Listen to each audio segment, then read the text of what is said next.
Greetings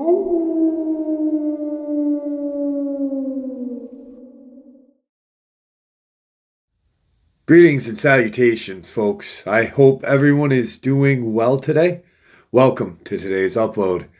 Before we jump on into it, a couple quick links. As many of you may know, I rely on Patreon, PayPal, channel membership, and the merch to help the channel to continue to grow and go. Links to Patreon, PayPal, and channel membership is in the description below. Merch displayed directly under the video. Also, Dogman Frightening Encounters, Volume 1 through 3, the audiobook versions. They were written and researched by Tom Lyons, narrated and produced by me, Jeff Nadolny. These audiobooks, well, they're available on Audible, Amazon, and iTunes, links to which are also in the description as well. And finally, last but definitely not least, if you'd really like to help support the channel to continue to grow and go, simply subscribe. It does not cost a cent. Click that like button, takes half a second. If you don't want to miss out on any of the informative uploads that I put out daily, click that bell icon, and folks, please share the video and leave a comment. Why? Well, because these things really do help the channel to continue to grow and go. They definitely do matter, and I do appreciate them. And with that, I have taken far too much of your time.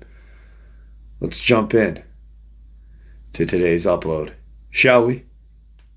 I had to drive about an hour and a half south today, and it was okay. I can listen to music, listen to a podcast, or I can try to get in touch with this gentleman that I've been trying to get in touch with for 6 or 7 months now. And I figured, let's try it. So I did. I texted him and I said, hey, I have about an hour and a half free today. I'm going to be driving. If you're free, let me know. Then we can, connect and you can share your experience with me. 5 minutes before I'm leaving, I get the text. I'm like, sweet. Immediately, right when I got onto the road, got onto the northway in the southbound direction, and I give him a call. Now, he is from the Kentucky, Virginia region, right there in the border. He is born and raised in Virginia. He lives in Kentucky now.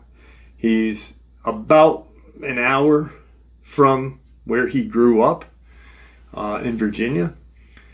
He grew up in an area, in a region notorious for the strangeness, this high-strangeness, this Appalachian, I can't even come up with a word for it besides high-strangeness. There's just so much that goes on. You have people talking about Dogman, Bigfoot, portals, crawlers, witches, haints, and other things. Like, I've heard of almost a cryptid-like creature that was a cross between a xenomorph and some sort of mammalian, an insect-like creature. So like the Appalachians are just absolutely terrifying. And he grew up there. And his experience, he had his experience in a region known as the Cumberland Gap, which, if you're familiar with the Appalachia at all, that region, you know that it is very rich in high-strangeness history. So, Rory, this is Rory's experience, and I'm going to share it with you right now.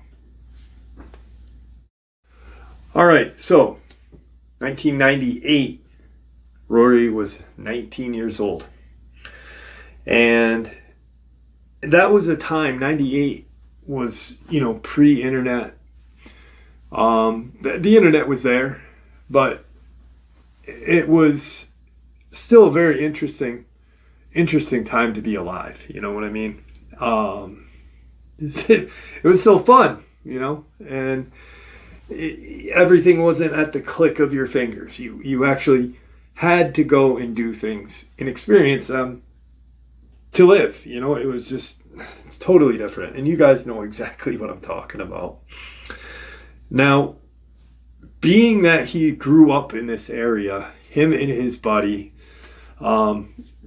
he is going to remain anonymous. He's passed.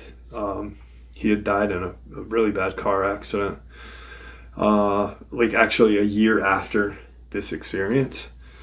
So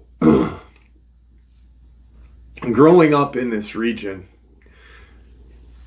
he was living in Virginia at the time, and they had heard about this supposed settlement that was in the Shiloh Creek region, called the Hensley Settlement. And supposedly it was supposed to be haunted. People had seen strange figures like ghosts, nothing cryptid from the information he had gotten. Like his family members, his grandmother would say, like, the haints are out there. You know, you ought not to go out there. Especially don't go out at night. Don't cross the creek. You know, just old kind of folklore, wives' tales. And, you know, when you're that age, you got to go explore it, especially back then. And I know that my age group of this channel is just a little younger than I am, maybe 10 years younger to 65, 70. So 35 to 70. So the majority of you all know what it's like to have lived back then. And later. So they had come up with the idea to, let's go check this out. We have nothing else to do. They had been talking about it for a couple weeks and planning it. They were trying to figure out the best way of getting there, because the Virginia-Kentucky border, where the region is in that Cumberland Gap, is just thick woods. It's not, there's not many trails there. Even back then, there was hardly any kind of trail systems. So what they decided to do was go to the Kentucky side and kind of find an area to park and take the Shiloh Creek trail system. Take it out into the woods. Wait until after dark, just in case any kind of staff or personnel were there. And wait, go in with your crappy 1990s flashlights, and see just how haunted this place is. So they set off, and they left his house roughly around 5 p.m., maybe a little later. He remembers it kind of being almost dusk. And we're talking September time. He believes it was the end of September, his exact date. But it was getting chilly at night. You know, you'd have to wear a sweatshirt or flannel, maybe a vest. So they waited till about 5 and left. And they got to a parking area about an hour and a half later. They had taken a couple wrong turns and kind of gotten mixed up. And that's one of the bigger kind of things, is he thinks that if they didn't get mixed up, they could have had an easier time, because it would have been a little more brighter out, a little more light left, because they didn't get there until almost 6:30, 7 o'clock. And at that point, it was near dark. There was just a faint faint bit of light in the sky. So they get to this parking area.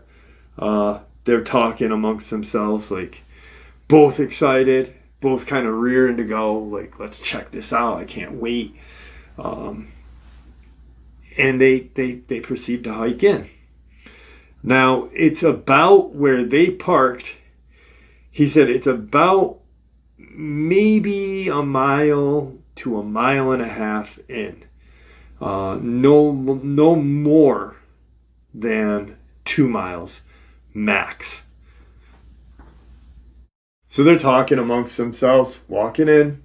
And like I said, if they hadn't gotten turned around and mixed up in the drive, they probably would have had a half an hour to 45 minutes more time of light, because that 1.5 to 2 miles stretch of trails is another 20-30 minutes just walking at a steady pace, bullshitting. So now it's dark, and they end up, as they're coming up to the area, because they had kind of marked out a small, like a tourist kind of map, that was, because this area is kind of like a historical touristy area. This Hensley settlement, I've never heard of it. But there's all sorts of these little settlements all throughout the Appalachia, I guess. And they're walking up into it. They're not even quite to it yet. And they start to see kind of these lights off in the distance. Almost like a set of flashlights. And they had noticed 1 or 2 at first, and then they'd noticed like maybe 3, 4, coming up on 5. And they're kind of like talking about it. They kind of slow right down. Like, hey, what the hell? Like, do you think there's people out here still? Do you think it's, someone from the Kentucky Park Rangers? What do you think? Should we go? Yeah, we should go. Let's go. And they proceed to watch the lights, and these lights are moving, but not really coming towards them. They're just like moving throughout the woods. And they know where this settlement is. So they're like, we've got to kind of walk almost by where these lights are. So what are we going to do? When we get to, and they're walking, but it seems like they're never making it to the lights. Now they get to where the settlement is. They got to turn into this kind of walkway and get into it. And they're still seeing the lights in the distance, but imagine you see a set of lights or some sort of whatnot 200-300 feet away, or maybe a football field away, and it stays that distance the whole time as you are walking into this area. So now they're like, what the hell? And something that his grandmother had said, he's like, you don't think that's the Haints, do you? And they laugh. They kind of laugh it off, like, ha ha ha, like what normal late teens are going to do. Late teen, early 20s. Just bullshit, And so they kind of walk in, and they're looking, and there's a couple little structures. Nothing huge, nothing major. It's a very interesting little intricate kind of settlement. And they walk in, and they're starting to look around, but they keep an eye on those lights. They walk to the end of the settlement, and they sit down, and they're like, what should we do? Should we have like some sort of, try to have like a seance, try to summon something? Just like when I was younger with my cousins playing with the Ouija board. It's just like little asshole things that teenagers do.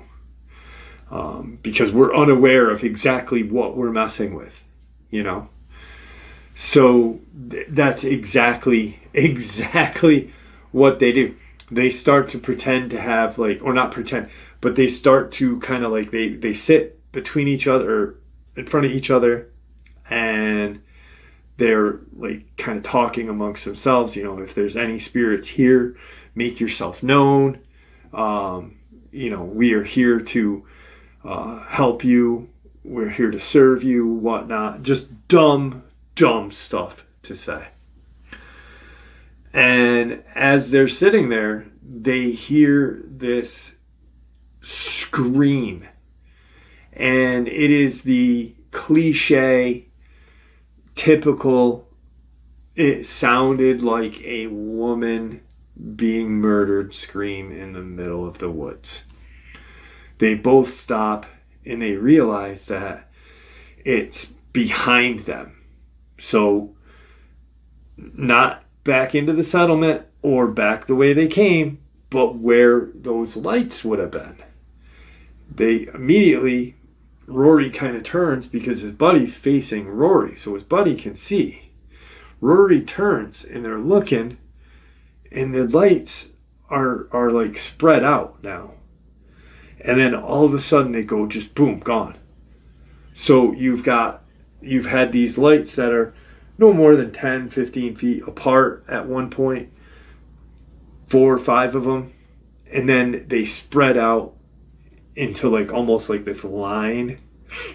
And then click, it was almost like someone clicked a switch. And Rory turns his flashlight on and he's like, what the hell was that? What the hell? They're both terrified. That scream was, something that they were definitely not expecting and not ready for. And so they both stand up and they start to kind of backtrack towards these couple structures that are there. There's some old dilapidated fencing and stuff, I guess. And they're trying to keep an eye on the area of where the lights or whatever they were at, because their fear is super high right now. That scream, and it was one scream. Now they're 10 minutes into having an absolutely panic attack. Both of them are just, debating on leaving, but almost still too afraid to leave. They'd actually contemplated on staying right where they were until daytime, until, dawn hits, and then booking it the hell out of there. They had, backpack, they had knife with them, they had water, nothing, no firearms, but they did have a few pocket knives and whatnot with them.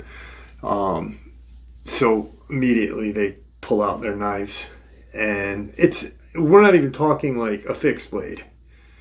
We're talking just a buck knife. So they've got them out, and they're like, what should we do? Should we leave?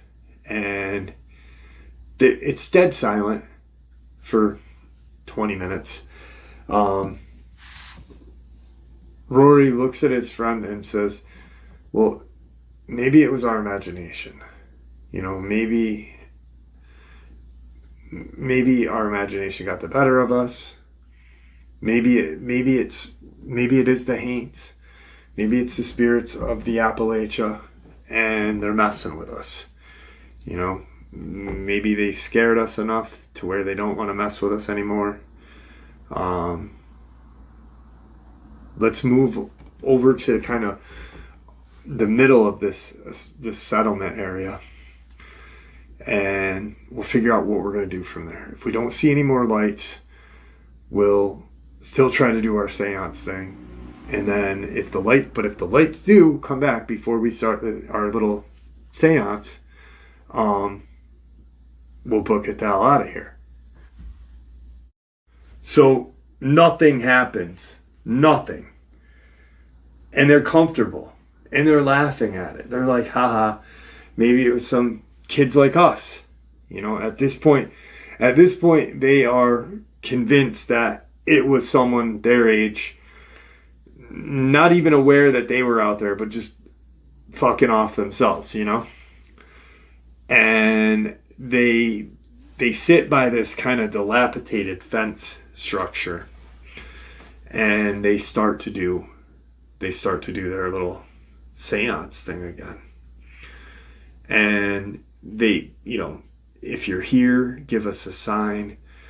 Knock on a piece of the wood over here where we're sitting. Make yourself known.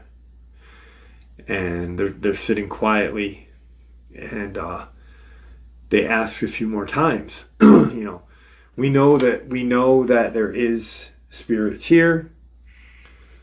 Please make yourself known. We just want to try and communicate with you. And then, 15 minutes goes by, and they're just sitting there, and they stop doing their seance thing.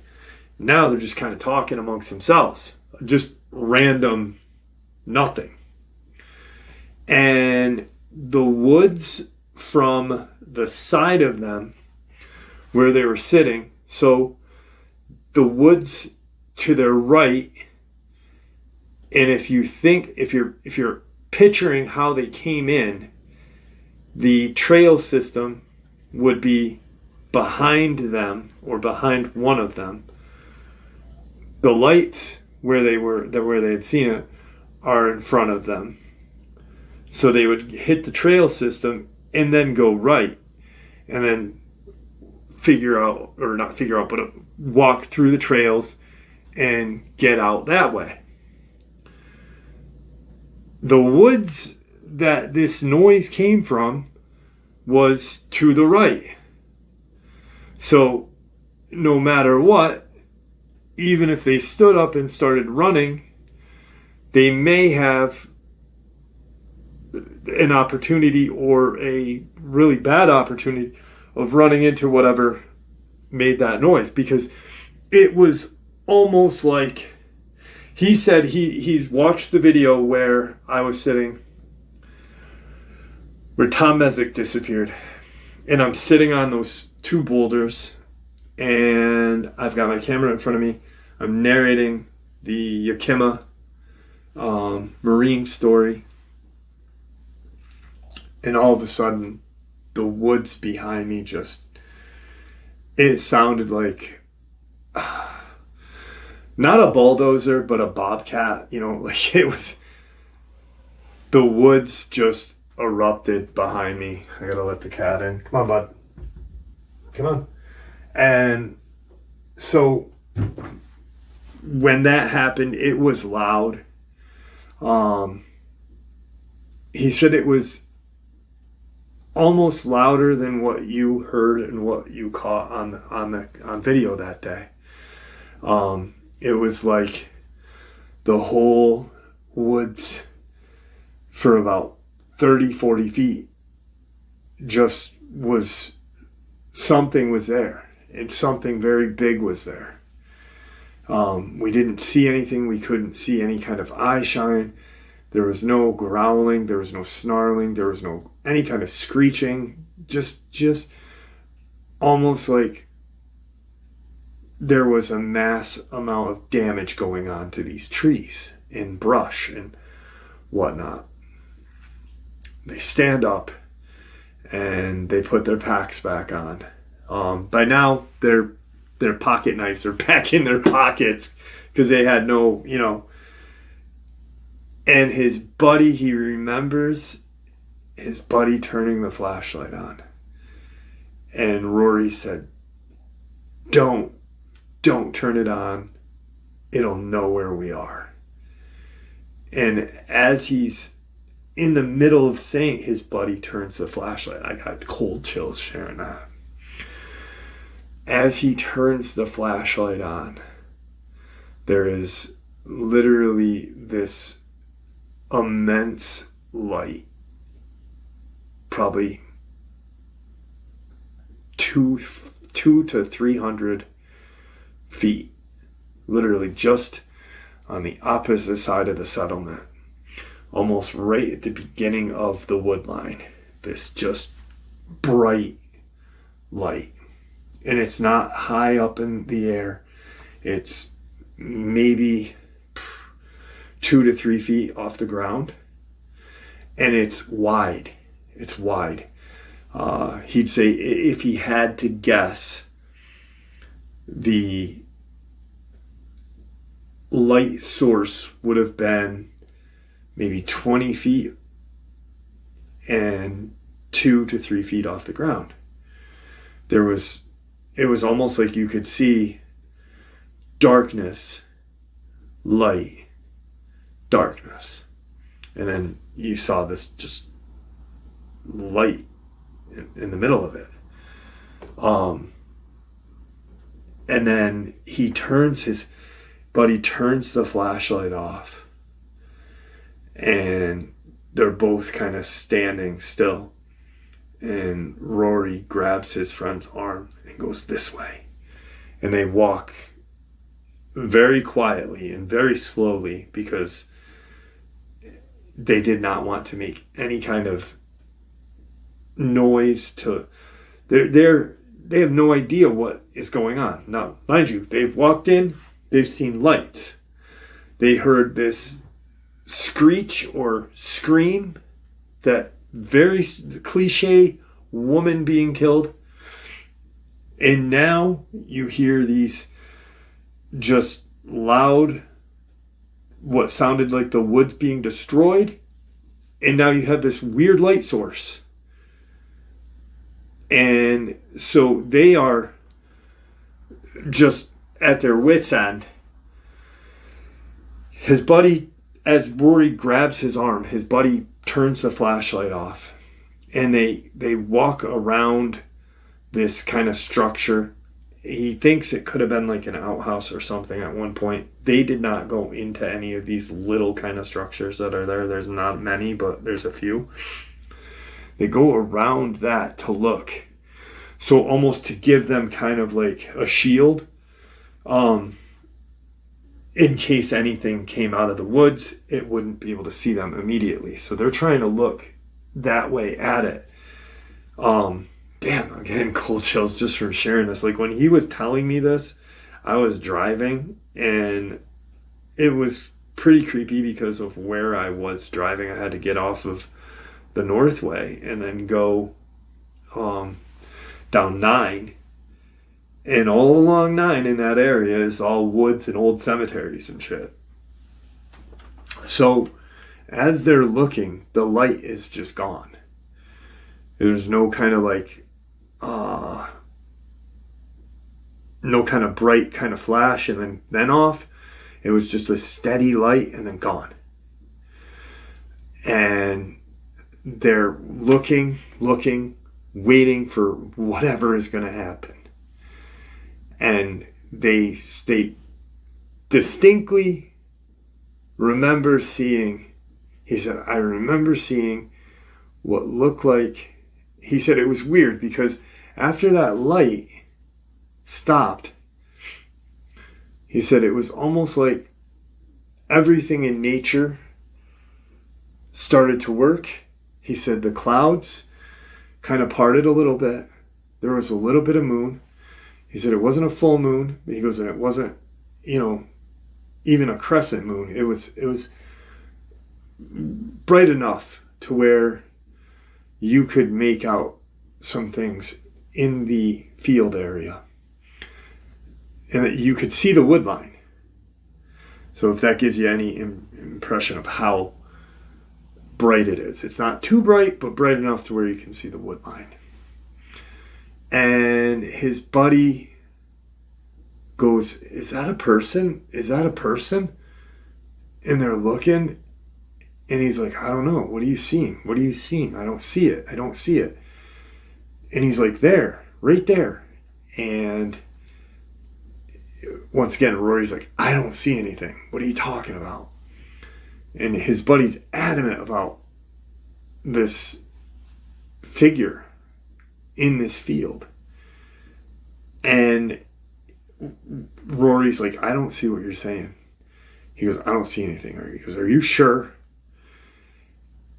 And it was either out of forgetfulness, and this is Rory's own words. This was his best friend who passed away, so I'm giving you his exact words. It was either like just forgetfulness or ignorance that he turned that flashlight on. And when he turned that light on, now mind you, it's not a very bright light, but it's bright enough to where, hey, if there's something there, now they can see it. Now, hey, there you are. He turns the light on, and they make out this figure that is in the middle of this field, and it stands up. And it's probably somewhere between, at first guess, 6-7 feet in height. And they're both like staring at this thing, and it's staring dead at them. They can't see any eye shine, they can't see any eye glow, nothing, but they know that whatever this thing is, it is staring directly at them. Rory hits the flashlight out of his friend's hand, just out of either anger or stupidity. He's like, I hit the flashlight out of my friend's hand, and he goes, we gotta go. And mind you, his buddy's flashlight's on the ground, on still, kind of just fucking illuminating the ground. And they can't see what this thing is. They can't figure out where it's at and where we're gonna run to. So can we run to the trail system? We just can't. Should we run to where those weird lights were? Do we run to the woods behind us? Now, running to where the trail system would have been, they would have eventually came out to, where their car was parked. And there's a couple little houses, spots of little houses all through the woods in this a mile away. Behind them is nothing but woods, and then the Virginia state line. So you are literally like in the middle of this fucking Cumberland Gap, Appalachia area. There's a mountain to the west of them, and he's like, I grab the flashlight and I grab my friend's arm and I whip him in front of me, and I turn and I look. So he kind of like, we're going to run away from our car. We're going to run probably the dumbest way we can through the woods and head towards Virginia. Well, guess what? They get to Virginia and there's still more woods. There's no easy way of getting out from where they are, because mind you, they had to drive around. They had to go around into Kentucky to get to where they needed to be. So pretty much you're shit out of luck at that point. And he's like turns and flashes the flashlight, and he sees it, and it's almost like this thing had not moved. And he's starting to, his eyes are starting to adjust to the moon and the flashlight and the darkness all kind of. And he's like, at this last point where I flashed the flashlight and I had pushed my friend ahead of me, he's like, I'm looking at it, and he goes, it looked like a shadow. He goes, it looked like this large animalistic shadow. He's like, that's what I got from it. He's like, the coloring and the way of its stature almost looked like it was not physical. But there was clearly something there, so it was physical, but it was just so strange. And he's like, we started to run into the woods. And he said, I realized probably like a minute after we were running that we were going to have to cut back and run through the wood line and then hit the trail system. But should we stay in the wood line, 150 feet in, or should we walk out and then, so at least we know where this thing is?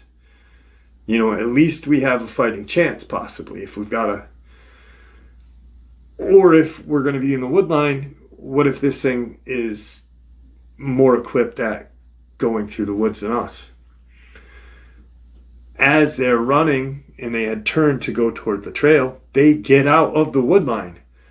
That's just, they're following the wood line, they believe, but the wood line starts to cut in, So they're in and they're looking back at the settlement. And they see the trail system right there. It's like, okay, here we are. Settlement's there. Where's the creature? Where is this thing? And his buddy has his flashlight. Rory's got his. They both got two beams going, and they're kind of spreading it out, looking. And Rory says something along the lines of, if we don't see it, we just go onto the trail and run like hell. He said, we can't let each other, one cannot be behind, we have to pretty much run side by side. Because if something happens and it grabs me, you better fight for me, because at least then I'll fight with you. And if something grabs you, I'm fighting for you. He's like, we've got to be one unit here to get out of here. And so they look, and then boom, they immediately see the shadow, but they were looking for bipedal. It's back down to quadruped, and it's pretty large. And it's closer to them now. And it still has that shadow-esque like appearance. Like seconds. Flashlights are on it. They finally get it. Seconds go by. And there's this just astounding bright light. And it's so bright that it's like blinding to them. Farther away, right where that creature was, it's this, for like maybe 4, 5, 6 seconds.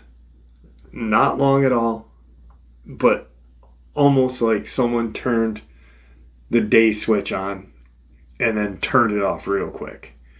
So at that point, your eyes are just like, oh man, this sucks. We can't see shit.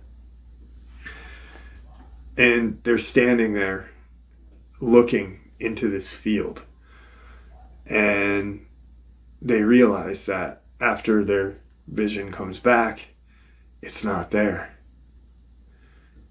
And they look at each other and they're like, what was that? This is before YouTube. This is before people are talking about anything like portals. They start running. They hit the trail.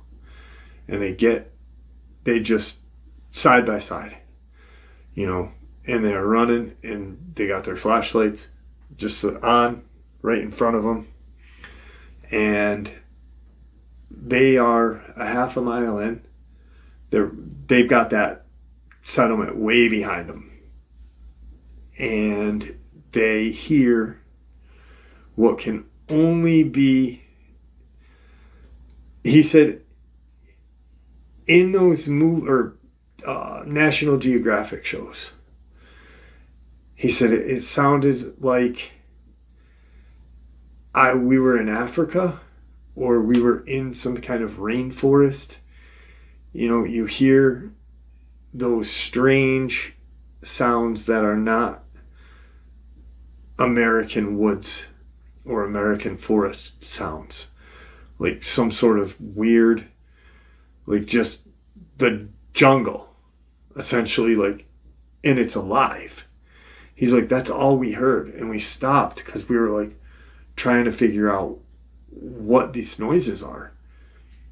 And it was literally, like I said, he said it was just like we were in some sort of rainforest in some sort of, you know, African or Central American or East Asian jungle, and all of these weird noises that we are not even accustomed to hearing are all kind of just screeching, and and he's looking around, they're both looking around like, what in the hell is going on? And as he turns his light, he said, I turned my light, and he said, my buddy turned his light too, because we were both scanning the tree line here. He said, but I turned and I looked, and he said, and looking right down at me, he said, in this huge freaking maple tree, he said, is this just monstrous looking creature. He said, I don't know if it was a Dogman, Jeff, but that's the closest thing I can tell you is this thing had these red eyes. He said, I've heard people talk about these hellfire eyes, and when I picture hellfire eyes, he goes, I picture like, you know, a bright campfire, this orangish, yellow, red eyes. He said, these were red. These were like those red laser beams, except they weren't projecting out at us, but they were about the size of a $50. He said, I'm staring up at it. He said, I could feel my friend's arm brushing mine. He was, I could feel we were shoulder to shoulder. He said, I'm staring up at this thing. He said, and it lets out this, not a howl. It was almost like a howl growl mixed. He said, I've never heard any kind of canine make this noise. And it was just staring down directly at us. And I got my light on it. He was, I could see these just bright red eyes. He said, when it opened its mouth, I could see that it did have an animalistic kind of muzzle. And I could see its teeth. They were not human-like teeth. They were predator teeth. They were sharp looking. They were not needle. And you know, he's like, I've heard people describe Dogman teeth as like sharp, razor sharp. He goes, these looked almost like bear teeth or possibly some sort of carnivorous creature. He said, but I could see them. And they weren't glowing white. They weren't bright white, you know, pearlescent white. He said they were a whitish yellow color of what I could see. He said, I turned to run. He said, and my friend was not there. He was gone. He said, so I'm looking for him. I could feel his shoulder. Seconds before, I turned back to look, and this thing's still dead staring at me. And it's now letting this low, consecutive growl. This deep, just... And I turn back around, and I'm looking all through the woods. I'm looking, you know, I'm kind of doing that whole... And I scream his name. And I hear thump. And I turn back around, and there it is. It's 30 feet away. No further than 50, but maybe 30 feet away. And it's staring dead at me. He said, and I realized at that second, that was the creature that was in the field. He said, and I realized that how wrong I was when I thought it was 6 feet in height. He said, this thing was towering over me. He said, I'm not super tall. He's like, I'm 5'10". He said, this thing had 3 feet on me, at least. He said, I just started running. I'm running as fast as I can. I'm running for my dear life, Jeff. I'm screaming my friend's name. He goes, I got fucking tears in my eyes, dude.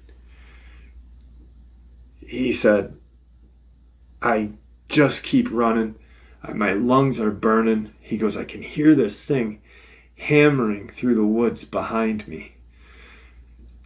And he said, here's the thing. My head's telling me that this thing can get me at any time it wants. Why isn't it? And then I'm running. My chest is on fire. I'm fucking crying. I'm still screaming my friend's name. I'm yelling at this thing. He said, I stop and I turn. And I turn my flashlight and I look for it. He said, and it was not there. He goes, but I could hear it in the woods. He goes, I realized that I'm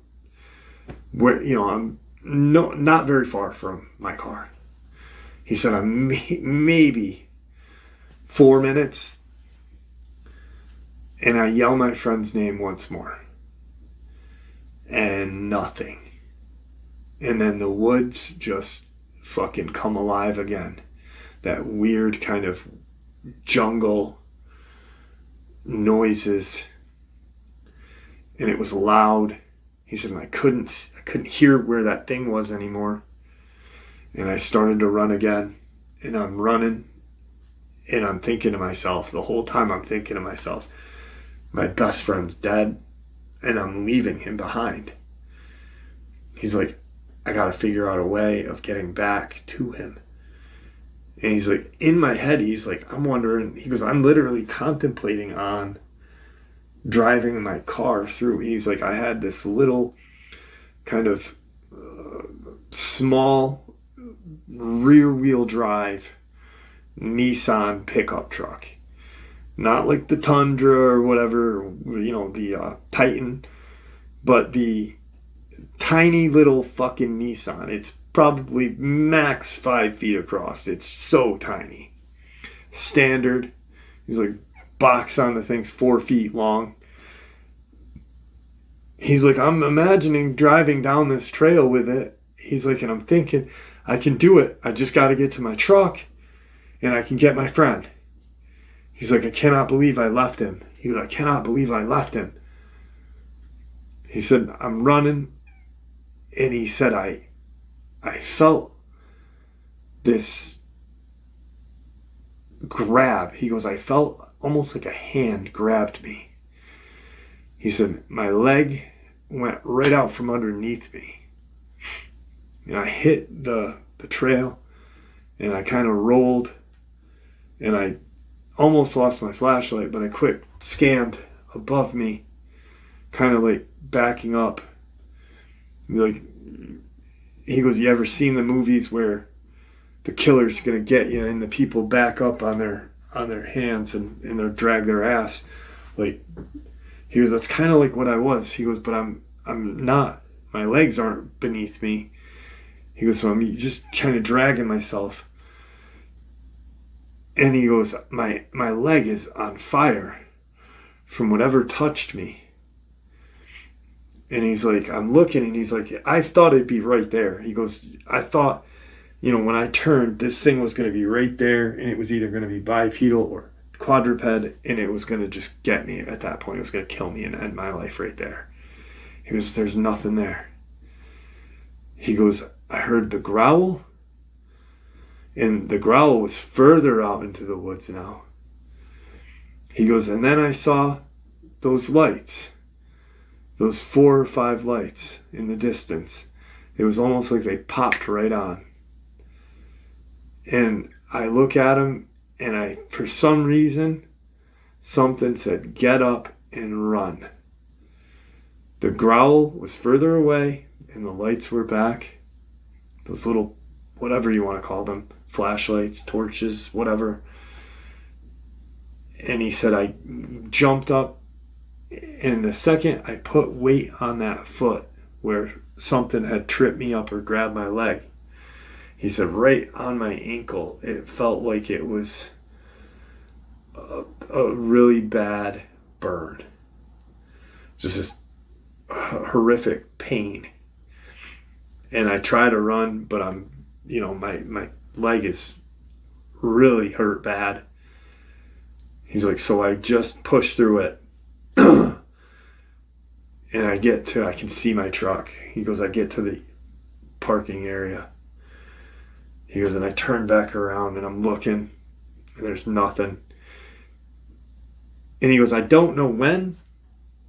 He goes, but from some time before getting to that parking area where my truck was to from when whatever grabbed me and I fell, he's like, in that short amount of time, the woods were no longer a jungle, different continent sound. It sounded just like what our forests and what our woods, you hear crickets, you hear the cicada, you hear whatever. It was almost like it just changed. I'm standing there looking, and I run to my truck and I open the door and I start it up and put it in first gear, and I'm about ready to drive down that trail. He said, my lights are on, I'm looking at the trail, and I'm literally letting off the clutch, and all of a sudden I had my eyes were on that trail that whole time. I didn't turn my head, I didn't do anything. Literally, my friend was there in front of me, 15, 20 feet away. No light, no anything. Not there. He starts running toward my truck. I have tears in my eyes, but then I was like, is that my friend? And I lock the door. I don't know why. He goes, and he's like, let me in, and I'm like, where did you go? And he's like, what are you talking about? Where did I go? He's like, I have no idea. He goes, I was there with you when we saw that thing. And he goes, the next thing I know, I'm right here. He goes, let me in. He said, and I asked him a question that only he would know. And he answered it, and I unlocked that door, and he jumped in, and we drove the hell out of there. He goes, the whole time we drove home, he said that trip that should have taken 45 minutes, but took about an hour and a half, because we got turned around. He said, but we took the right way, the 45-minute trip. He said, and it took us a little longer than 35 minutes, a little less than 35 minutes. He said, so we shaved about 10 minutes off the time. He goes, I was hauling ass in that little truck. He goes, which was dangerous because it was rear-wheel drive and it only weighed about nothing, bench seat, freaking standard on the, right on the floor. And, he's like, we got to my house, and he's like, at the time, my room was in the basement. He said, and it was late. So I didn't want to wake up my parents by going through. He said, so we just opened the Bilco doors and went downstairs into my room from there. He said, we started talking, and I kept asking him, where did you go? And his only response was, I saw the creature with you. I heard the creature. We both turned around. He goes, I was there And the next thing I know, I'm standing in front of the truck. He goes, I have no idea what happened. He's like, there's no, any kind of, he's like, I was there. And he gets up to go get something. He said, I don't remember what I did or why I got up. He goes, but I kept asking him. He goes, when I got up and I put pressure or weight on my foot, he goes, I nearly fell over. And my friend's like, what's wrong with you? What happened? He goes, you twist your leg or something? And he's like, something grabbed me. He goes, I lift my pant leg, and there is what looked like a handprint. The only thing of it is there was the thumb. You could see the thumb. And then you saw 2 fingers. So like this kind of like 3-fingered. And my skin had like blisters. It was blistered. Like whatever grabbed me, burnt me.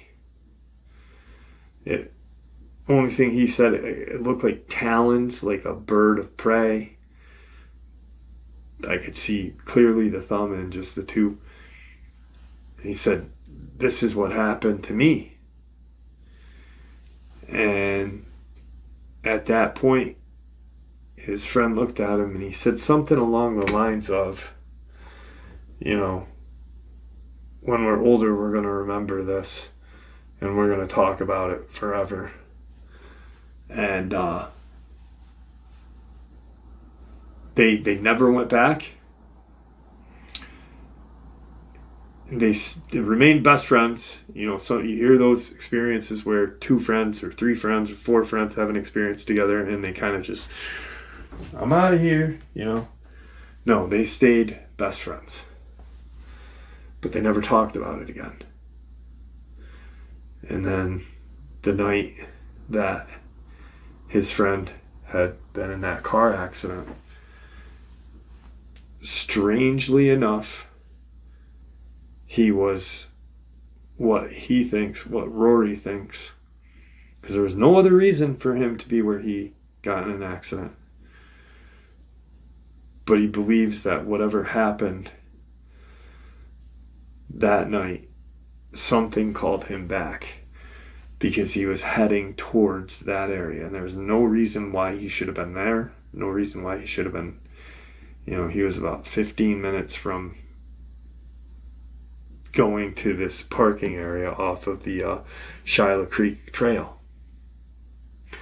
And he just, there was no wet ground. There was no other automobiles. His car was careened over into an embankment and upside down and kind of like not in a tree, but it wedged in between 2 trees, and his friend had been decapitated. He, to this day, believes that whatever happened to them that night, wherever he went, there was some sort of connection, and it was calling him back. And that was the last, you know, the night that he lost his best friend. He's talked about this experience with his wife, but no one else besides, you know, his wife. He doesn't have, once he lost his best friend, he was kind of just wandering aimlessly through life. But sharing that experience, he said that it took about a month to a month and a half for the burn mark on his ankle to finally subside to where you couldn't tell that there was a thumb and 2 fingers. You know, so what do you get? Like, you get kind of like a claw. And that's what we were talking about. I was like, dude, that sounds like some sort of claw. Like a reptilian claw or whatever. You know, I'm like, I've always heard of Dogman. I've heard of strange three-toed footprints. But usually, the Dogman experience that people have talked about, they have 5 fingers. Maybe 6.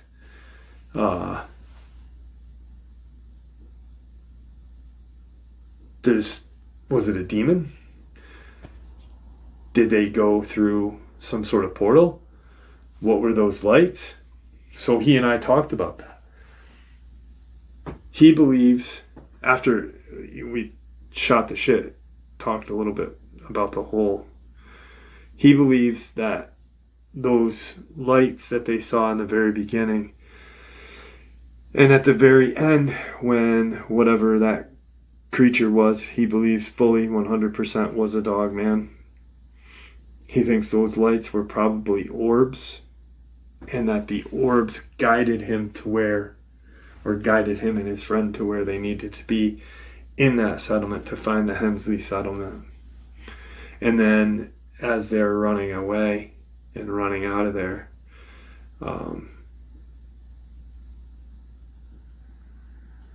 wow. Just a tragic case, man. So, his experience, I thought a lot about my own. And the experience that I had with my cousins with the Ouija board. And then my Dogman experience. And then my cousins and my friend, my 2 cousins dying. Was there a portal? That's the thing. Were those orbs, as they are walking out of there, were the orbs protecting them? Did the orbs guide them to that spot? And then as they were running out of there, did the orbs attract that Dogman? Where did the friend go? Did he walk into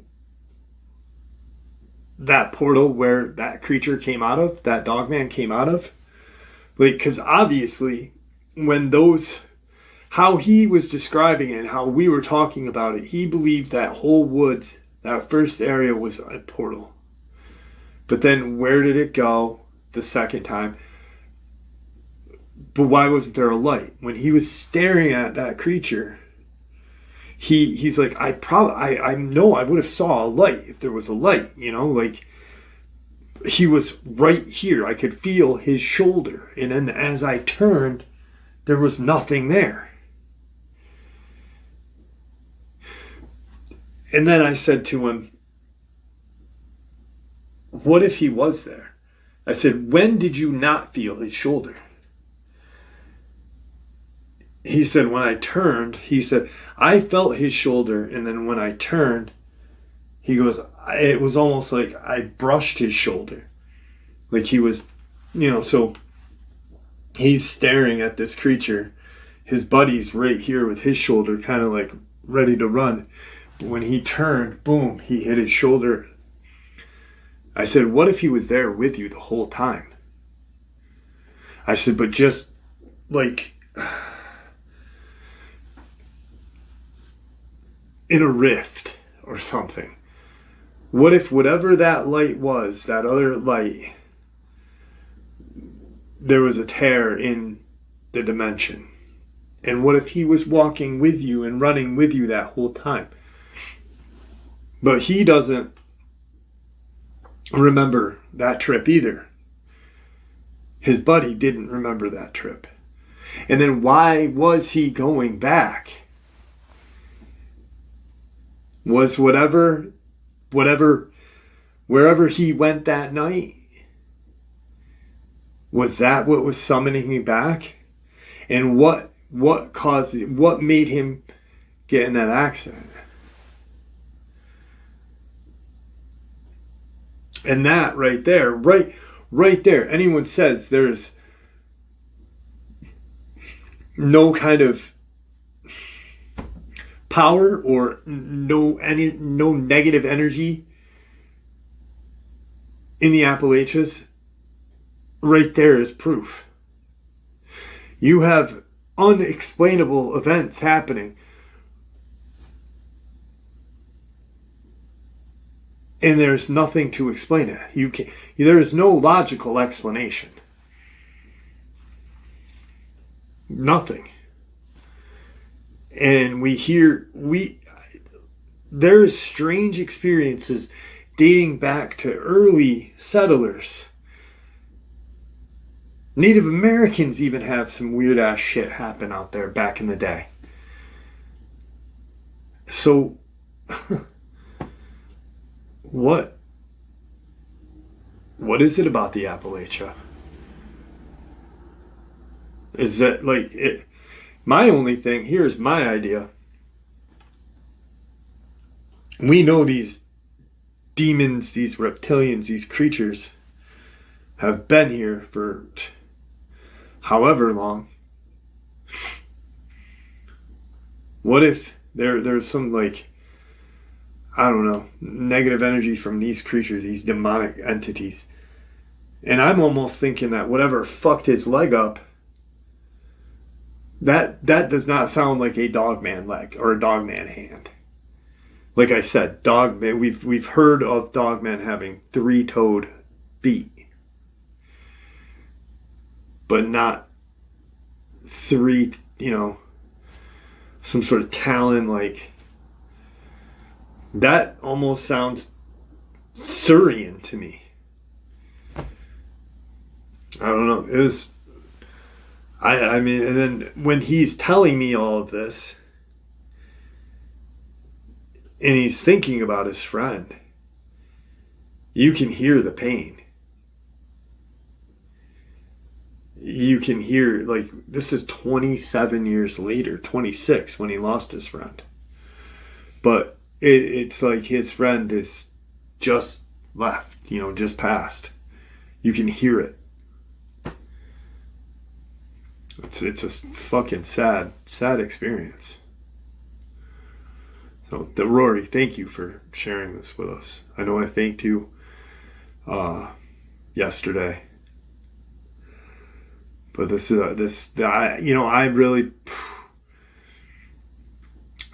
I jotted everything down, all the events, and I'm going to go through. Is this a missing 411 connection? Could this have been what happened to Dennis Martin? Boom, he's behind a bush. But then you got those people that are talking, oh, we shot this big creature. Maybe they did, maybe they didn't, but where the hell did he go? If you really think about the Appalachian area, it's just a powerful, powerful place. Beautiful. But I really think there is a dark, dark evil there. A dark evil. And there you have it, folks. I hope you all enjoyed today's upload as much as I enjoyed sharing it with you, and I'd like to thank you all for supporting this channel. It is, after all, your support that helps the channel to continue to grow and go, and what gives us all a place and a chance to share our experiences and theories judgment-free. Everyone is simply treated with the respect that we deserve. Please, everyone, stay safe, happy, healthy, and ever vigilant, keeping an eye on our children, pets, family, and our friends.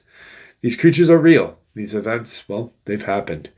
Share this information with those you love and care about, and it may just help save their lives someday. Until next time, never stop asking questions, never stop searching for the truth, and God bless you all.